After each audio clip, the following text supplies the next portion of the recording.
My name is Renee Joffe. I was born in Antwerp, but grew up in Paris, and I am a survivor.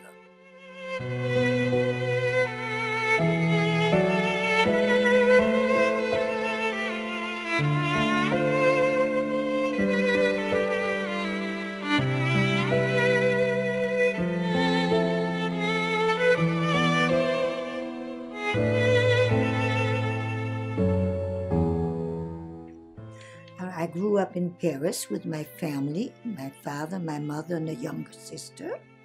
We had a very normal and very pleasant life. We went to school, obviously, and met with friends. What I liked to do a lot was ice skating. We took the subway on Saturday morning, an hour on the subway to go to an ice skating rink, which was a pool that they froze, outdoor pool which they froze for the winter. My sister did the same thing. And we went also swimming because my mother insisted we should know how to swim. So in Paris, you go to a private pool where you learn how to swim. And then we went to school. My sister being 4 years and 8 months younger than I was, when I was already in high school, she was in grammar school.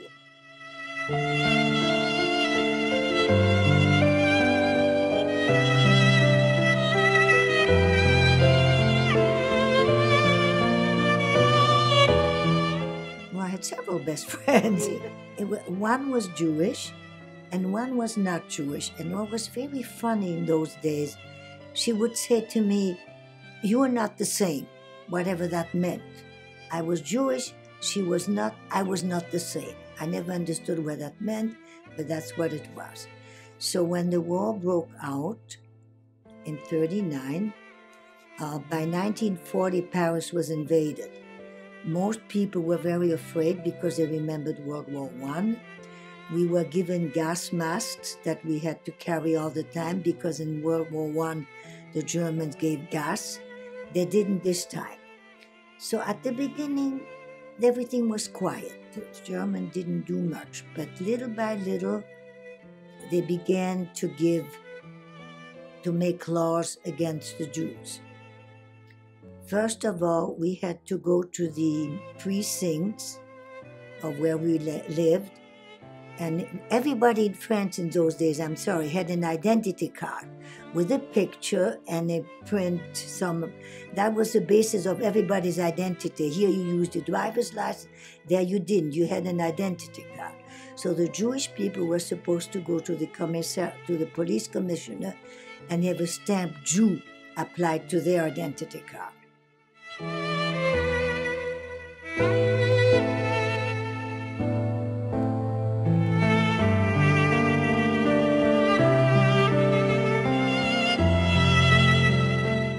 Now, by 1941, some German general of Paris was killed.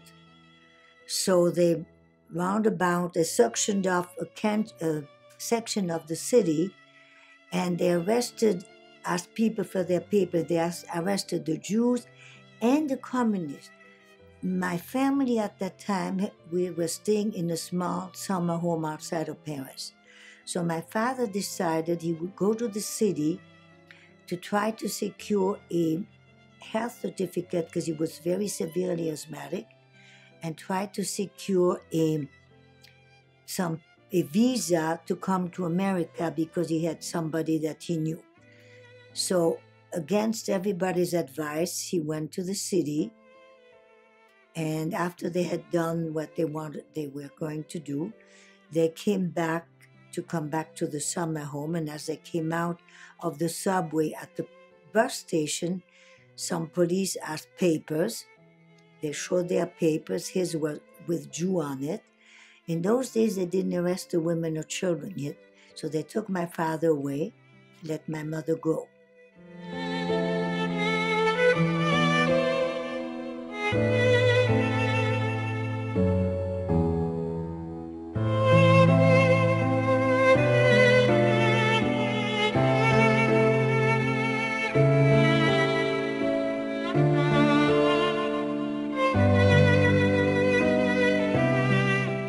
September, school started again. So we started going to school again.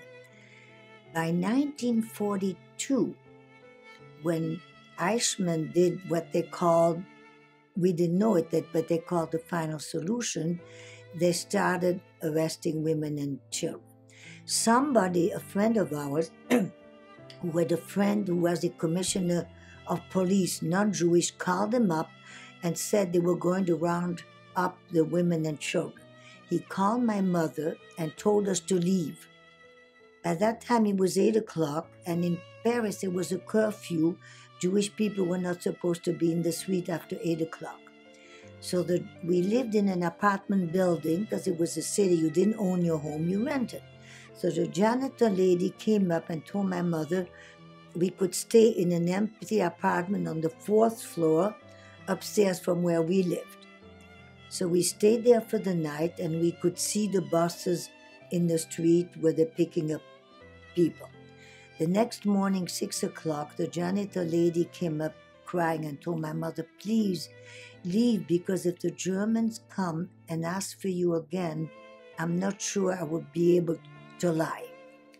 So my mother, my sister, and I, we went back to our apartment. My mother called this friend, and he told us an address where we would go, where we could meet somebody who was a courier who would cross us into unoccupied France.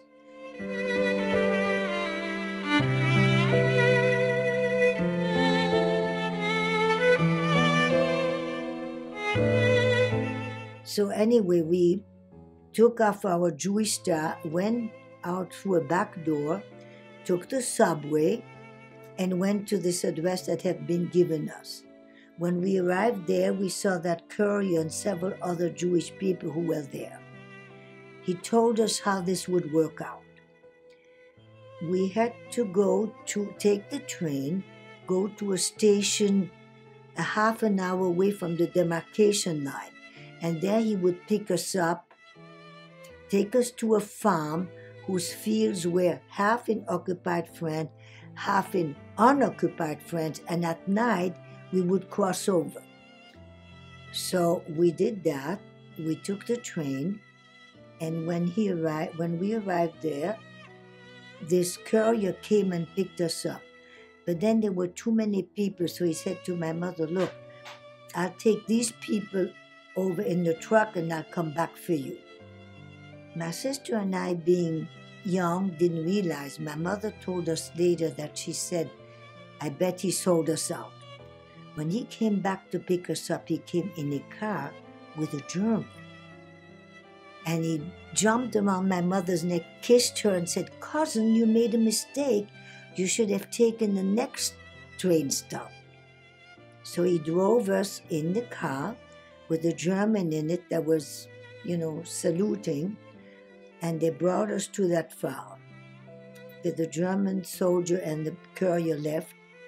We went to the farm where we found other people, and at night, on our hands and knees, we crossed through the fields.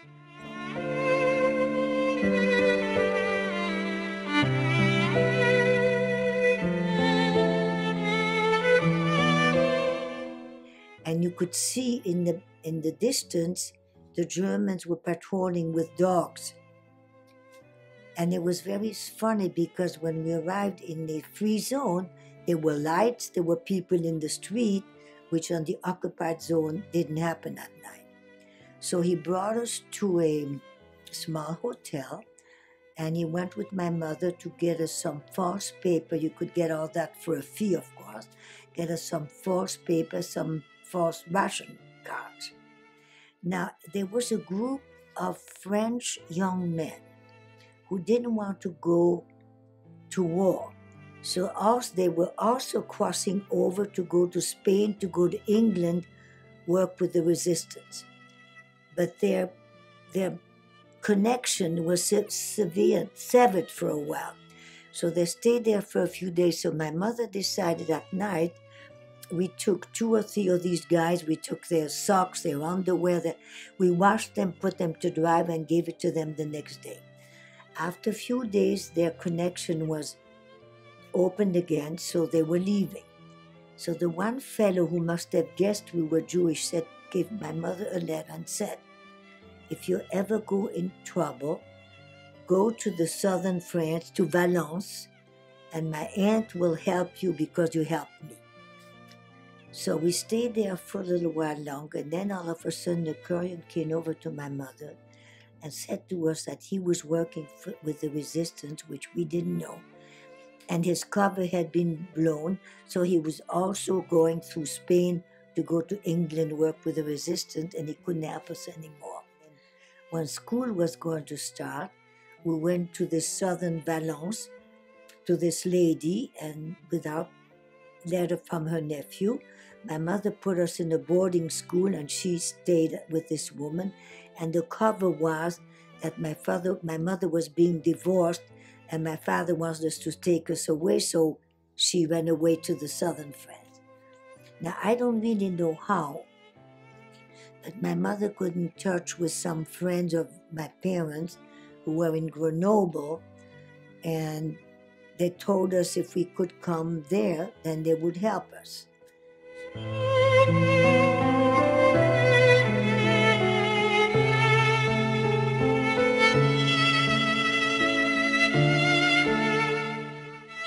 they took in my mother and my sister and myself with the permission of the parish priest who had to give his permission. Now, nobody knew we were Jewish, only the Mother Superior. So my sister and the other little girls went to school, and I helped with the dormitory and with the food and things like that.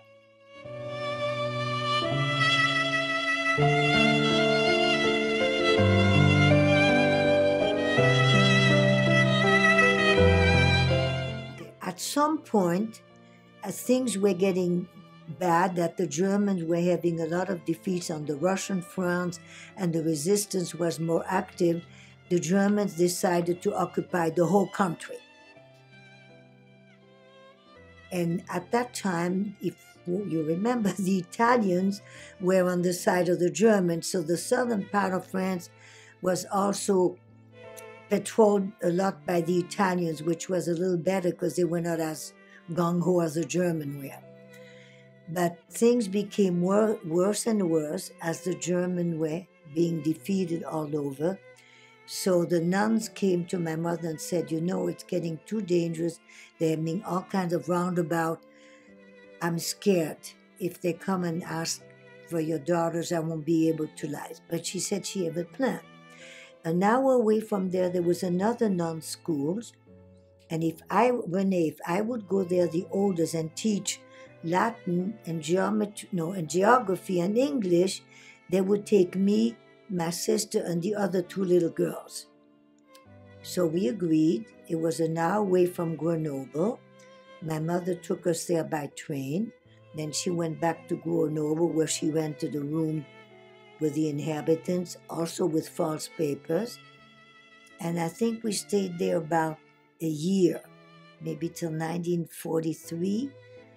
And as things became more and more dangerous, it was decided that my mother would take my sister and the other two little girls in the mountains and put them in another boarding school. And the cover was that we were refugees from Paris, because a lot of people, French people, non-Jewish people during the war, ran away from occupied zone. And then she and I went back to Paris and had a room in a house of ill repute. And then eventually Paris was liberated, and we went back to our apartment, and that was that.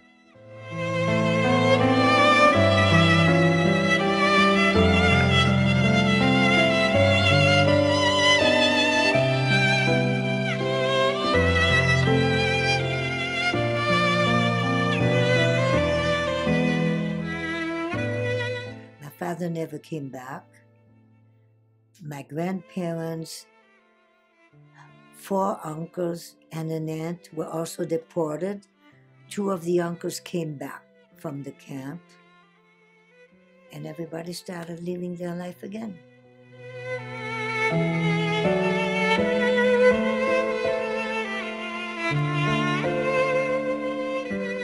Don't just stand by and look. Try to do something. Try to help in any way you can, any way you possibly can.